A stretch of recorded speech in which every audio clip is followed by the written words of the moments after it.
കർത്താവെ, അരുളിച്ചെയ്താലും അടിയങ്ങൾ കേൾക്കുന്നു. കർത്താവെ, ഞാൻ നിരന്തരം നേരിടുന്ന പ്രതിസന്ധിയാണ് പ്രലോഭനങ്ങൾ. ചിലപ്പോൾ ഞാൻ അതിനെതിരെ പോരാടും, മറ്റു ചിലപ്പോൾ വീണുപോകും.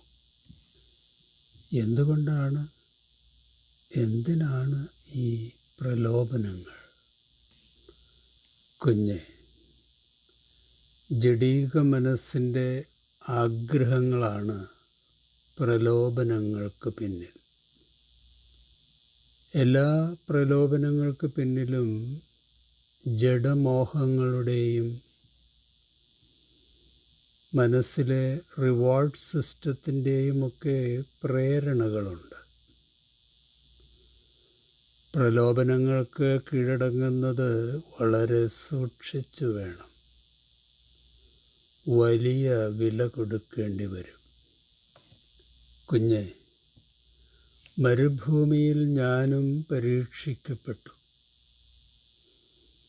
ദൈവാശ്രയത്തോടെ പ്രലോഭനങ്ങളെ മറികടക്കുവാൻ എൻ്റെ മക്കൾക്ക് കഴിയുമെന്ന് ഉറപ്പ് നൽകുവാൻ ഞാനതിനെ അതിജീവിച്ചു. കർത്താവേ, എൻ്റെ വിൽ പവറിനേക്കാൾ ശക്തമാണ് എന്നിലെ ബലഹീനതകൾ. അതുകൊണ്ട് ഓരോ വീഴ്ചയും എനിക്ക് ലജ്ജാകരമായ അനുഭവമാണ്. പ്രിയ കുഞ്ഞെ, പ്രലോഭനം ഒരിക്കലും പാപമല്ല. അതിന് വഴങ്ങുന്നതാണ് പാപം. മനുഷ്യ സാധാരണമല്ലാത്ത ഒരു പ്രലോഭനവും നിങ്ങൾക്ക് നേരിട്ടിട്ടില്ല. ദൈവം വിശ്വസ്തനാണ്. നിങ്ങളുടെ ശക്തിക്കതീതമായ പ്രലോഭനങ്ങളുണ്ടാകാൻ അവിടുന്ന് അനുവദിക്കില്ല. പ്രലോഭനങ്ങളുണ്ടാകുമ്പോൾ അവയെ അതിജീവിക്കുവാൻ വേണ്ട ശക്തി അവിടുന്ന് നിങ്ങൾക്ക് നൽകും. നീ ഇത് വായിച്ചിട്ടില്ലേ? പരാജയപ്പെടുമ്പോൾ ലജ്ജയല്ല, മാനസാന്തരമാണ് ഉണ്ടാകേണ്ടത്. പ്രലോഭനങ്ങളിൽ വീണു പോകുമ്പോൾ കുഞ്ഞെ, നീ എന്നിൽ നിന്നും അകന്നു പോകരുത്. എൻ്റെ അടുക്കലേക്ക് വരണം. പക്ഷേ കർത്താവേ, പലപ്പോഴും ഒരേ പ്രലോഭനം തന്നെയാണ് വീണ്ടും വീണ്ടും ആവർത്തിക്കുന്നത്. ഇനി ആവർത്തിക്കില്ലെന്ന് ഉറച്ച തീരുമാനമെടുത്താലും പ്രലോഭനങ്ങളും വീഴ്ചകളും വീണ്ടും വീണ്ടും ആവർത്തിക്കുന്നു. ഇതെന്നിൽ ആത്മവിശ്വാസക്കുറവും പരാജയബോധവുമൊക്കെ ഉണ്ടാക്കുന്നുണ്ട് കർത്താവേ. കുഞ്ഞെ, അതുകൊണ്ടാണ് ആത്മീയ പ്രതിരോധത്തിന് നിൻ്റെ വിൽ പവറിനേക്കാൾ എൻ്റെ ശക്തി നിനക്ക് ആവശ്യമാണെന്ന് ഞാൻ പറഞ്ഞത്. പ്രലോഭനങ്ങളിൽ അകപ്പെടാതിരിക്കാൻ ഉണർന്നിരുന്ന് പ്രാർത്ഥിക്കണമെന്ന് പറഞ്ഞിട്ടുള്ളത് നീ വായിച്ചിട്ടില്ലേ? പ്രാർത്ഥനയ്ക്ക് അത്ഭുത ശക്തിയുണ്ട്. വിശ്വാസത്തിന് പ്രതിസന്ധികളുടെ മലകളെ നീക്കുവാൻ കഴിയും. സാത്താന്യ പ്രലോഭനങ്ങളെ ചെറുക്കുവാൻ മക്കൾ എന്നോട് ചേർന്ന് നിൽക്കണം. നിങ്ങൾക്ക് തനിയെ അത് സാധ്യമാവില്ല. എൻ്റെ ശക്തിയാൽ നിങ്ങൾ ശക്തരാക്കപ്പെടുമ്പോൾ പ്രലോഭനങ്ങൾ വഴിമാറും. ആത്മപ്രചോദനത്താൽ നിങ്ങൾ അജയ്യരാകും. കർത്താവേ, ആസക്തികൾ അങ്ങയിൽ നിന്ന് എന്നെ അകറ്റുകയാണ്.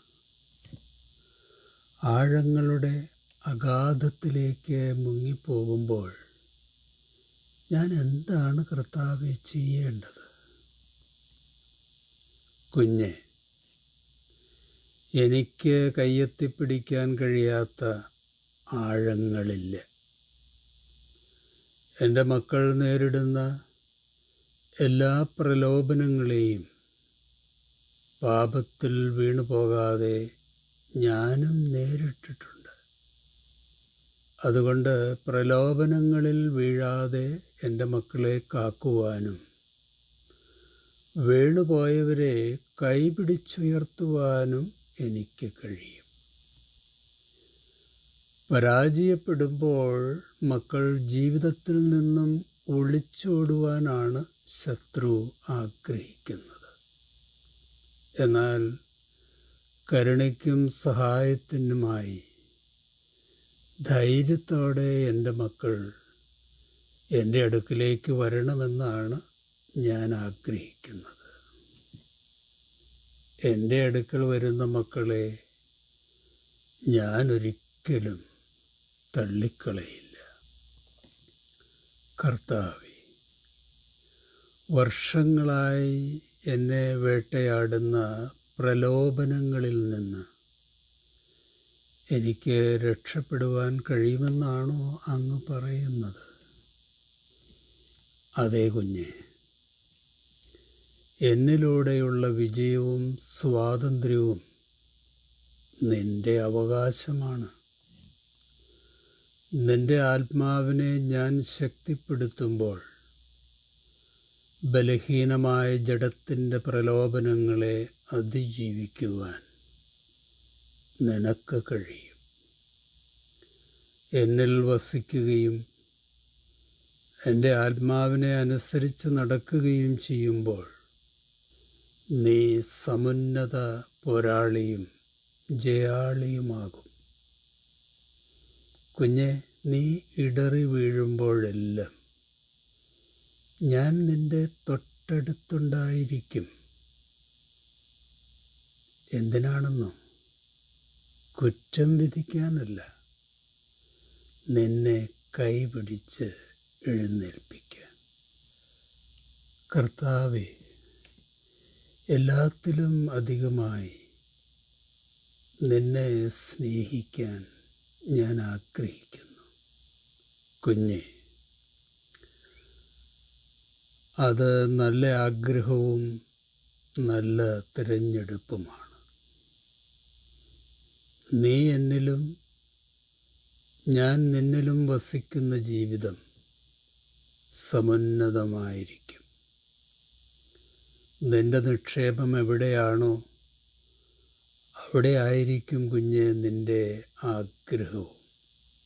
ജീവിത വിശുദ്ധിക്ക് വേണ്ടിയുള്ള ഒരു പുതിയ ദാഹവും ശക്തിയും ഞാൻ നിനക്ക് തരും, തന്നുകൊണ്ടിരിക്കും. ആമേൻ. കർത്താവേ, സ്തോത്രം. യാക്കോബ് 1-ാം ഓരോരുത്തരും പരീക്ഷിക്കപ്പെടുന്നത് സ്വന്തം മോഹങ്ങളാൽ വശീകരിക്കപ്പെട്ട് കെണിയിലാകുമ്പോഴാണ്. ദുർമോഹം ഗർഭം ധരിച്ച് പാപത്തെ പ്രസവിക്കുന്നു.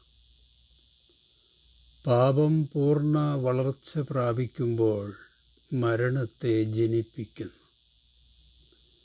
ഗലാത്യർ 16.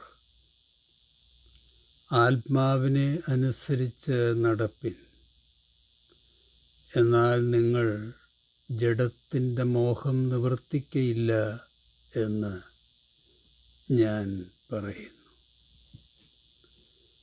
ഈ തിരുവചനങ്ങളാൽ ദൈവം നമ്മെ അനുഗ്രഹിക്കട്ടെ. ശുഭാശംസകളോടെ എ പി ജോർജച്ചൻ.